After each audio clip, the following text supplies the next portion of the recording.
ہیں، ہر قسم کے، سخت بھی نرم بھی، اور فتح مندی، کامیابی اور کامرانی کے حالات بھی، اور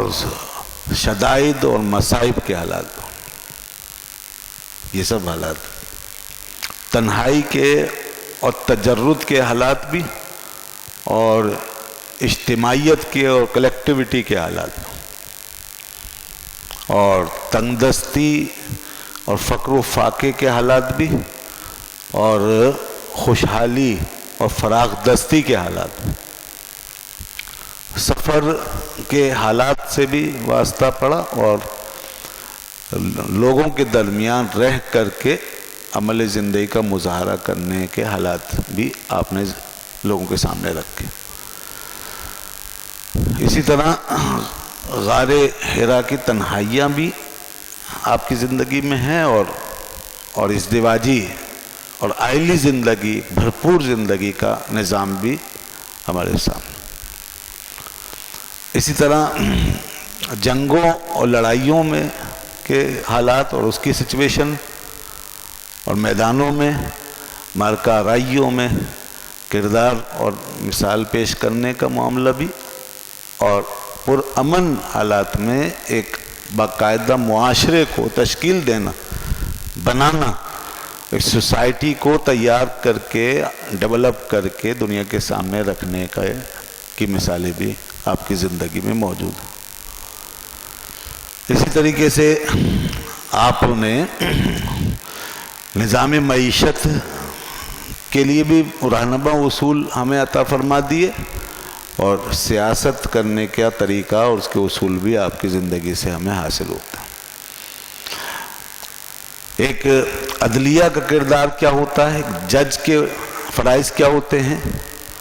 اور وہ اس منصب پہ بیٹھ کے کس طرح فیصلے کر سکتا ہے، کرنا چاہیے، وہ بھی آپ نے ہمیں اپنے کردار و عمل سے بتایا۔ قانون سازی، لیجسلیشن، آئین سازی، دستور سازی، کانسٹیٹیوشن بنانا، یہ کیسے، کن اصولوں پہ ہوتا ہے، اس کی بنیاد کیا ہوگی، اس کے حدود کیا ہوں گی، یہ سب بنانا۔ پھر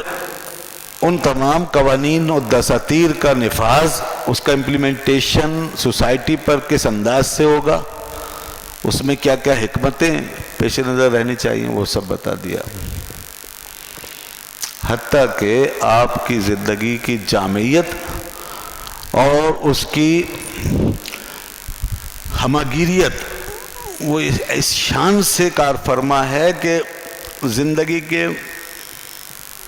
چھوٹے چھوٹے جزوی جو معاملات ہوتے ہیں، چھوٹے چھوٹے جو انسان کی انڈیویجول عادتیں ہوتی ہیں، ان کا تعلق معاشرے سے نہیں ہے، اپنی ذاتی زندگی سے ہوتا ہے، اس میں بھی آپ نے ہمیں بتا دیا کہ تنہائیوں میں انسان کے لیے کیا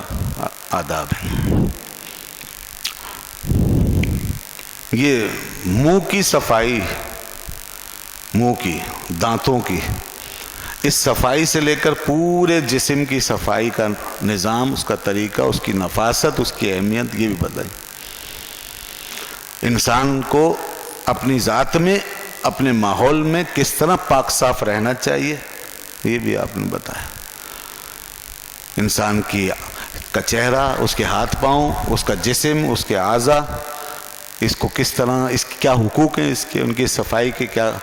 قاعدے ضابطے ہیں، اور کس طرح ان کو صاف ستھرا رکھنا چاہیے، اور ایک اچھی شکل اور اچھی فارم میں انسان کو رہنا چاہیے، قابل قبول حالت، یہ تک بتا دیں۔ یہ بالوں کو بھی انسان اس طرح رکھے کہ کسی کو دیکھ کر الجھن نہ ہو،